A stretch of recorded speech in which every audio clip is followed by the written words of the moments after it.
Indo British advanced pain clinic నొప్పి మాయం surgery దూరం ఫర్ అపాయింట్మెంట్స్ 9155515563.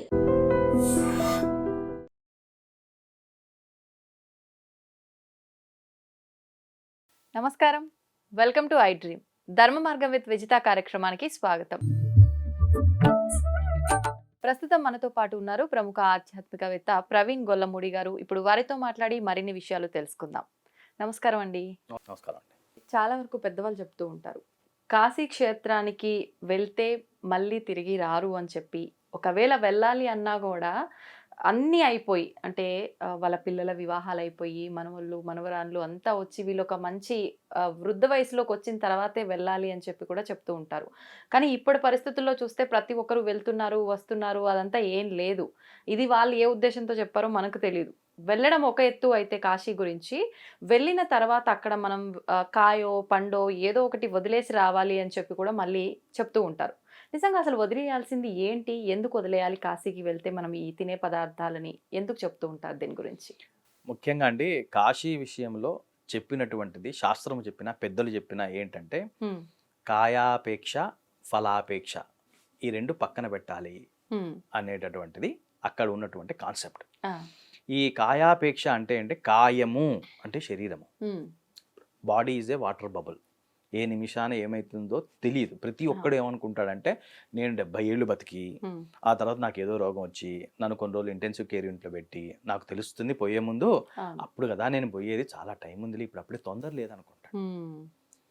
సో కాశీకి వెళ్దాము అని ప్రిపేర్ అయినటువంటి వాడి మానసిక స్థితి ఎట్లా ఉండాలంటే, మనం 200 సంవత్సరాలు వెనక్కి వెళ్ళి ఆలోచించాలి.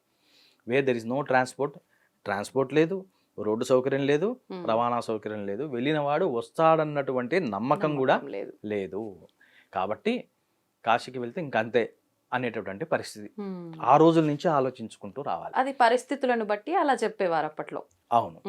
కాయాపేక్ష అంటే ఈ శారీరక సంబంధమైనటువంటి బాండేజెస్ ఉంటాయి.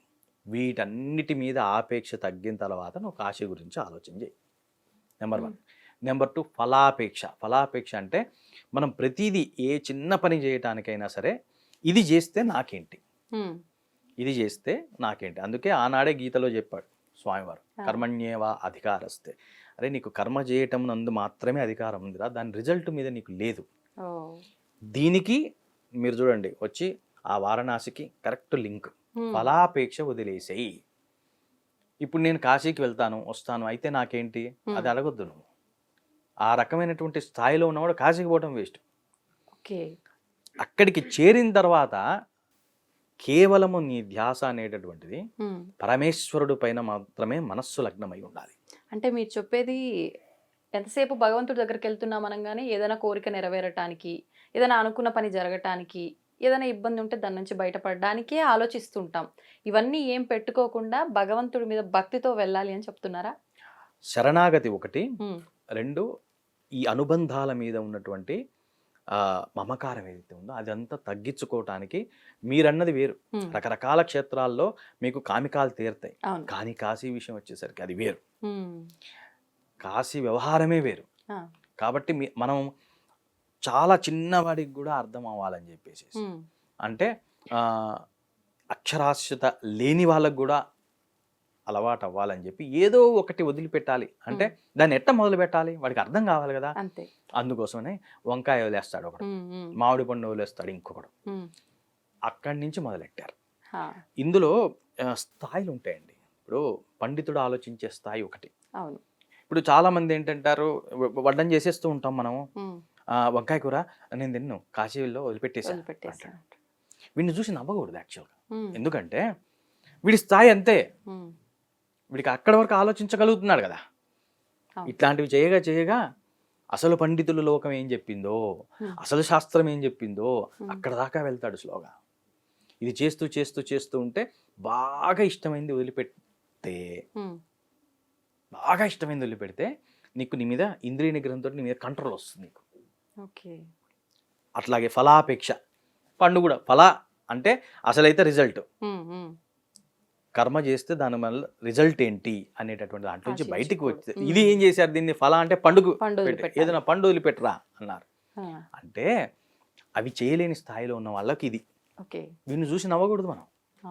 అది చేయలేని వాడు ఇది చేస్తున్నాడు, కనీసం ఇదన్నా చేస్తున్నాడు. అంటే వాళ్ళు అక్కడ నమ్మారు, అది కాయగానో పండుగానో ఏదో ఒకటి వదిలేయాలి అని చెప్పి వాళ్ళకి అలా అర్థమైంది, వాళ్ళు అలా నమ్మారు, దాన్ని పాటిస్తున్నారంటే మనం సంతోషించాలి నిజంగా. అదొక నానుడిగా అయిపోయి అవును. ఏదో ఒకటి వదిలిపెట్టాలి, ఏదో ఒకటి వదిలిపెట్టాలి. కానీ నాకు తెలిసిన వాళ్ళు కొంతమంది ఉన్నారండి, వాళ్ళు నిజంగా కొన్ని వదిలిపెట్టినటువంటి వాళ్ళు బాగా ఆరోగ్యంగా తయారైన వాళ్ళు కూడా ఉన్నారు కొంతమంది. ఒక ఆయన కాఫీ టీ వదిలిపెడతాను మొక్కుకున్నాడు. ఆయన వచ్చిన తర్వాత అసలు ఆయనకి కాఫీ టీల వల్ల చాలా రకాల సమస్యలు ఉన్నాయి ఒంట్లో. ఆయన అక్కడ అనుకున్నాడు అలాగా, నేను వదిలిపెట్టేస్తానని.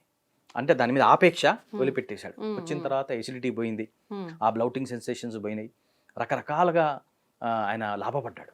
అంటే ఇందులో కూడా ఒక రకమైనటువంటి మంచి ఉంది.